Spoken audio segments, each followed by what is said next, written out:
يا رجاجين. المشكلة ان طلع الولد رجال وناجح، ها نسبتوا لكم وقلتوا هذه تربيتكم، وان طلع فاشل وناعم نسبتوا للام وقلتوا هذه تربية الام. هاي مام، هاي يا متوحش. انا متوحش يا قرد؟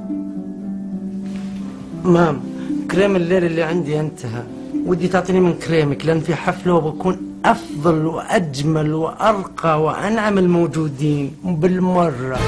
يا دحدح ترك لعبت بمكياجي، كريم الاساس والكحله والروج صاروا ما يبقون عندي اسبوع، وين توديهم توزعهم في الحاره؟ ما بي يرضيك يما اصير وعى، يرضيك اصير كخه، ها، وكل اصحابي بشرتهم حلوه. وعى كخه يا السربوت؟ انا ابو تحيب ابوه، ولدي يصل الى هالدرجه؟ اسمع عاد، انت تصير رجال يا هلا ومرحبا وتغير طبعك اللي انت فيه، ولا ترى بخلط عظامك مع لحمك، عارف ولا ما انت بعارف؟ يا شرير يا متوحش. لا والله، وين المسدس ادور فيك واخلص منك؟ ليش؟ شايفني حمامه تثور فيني؟ وعلى فكره ترى انا ما اسمح لك ابدا، ما اسمح لك تتعامل معي بهالشكل، ترى انا عمري فوق 20 سنه، ترى ولا خلي هذا ياكل. يا حياتي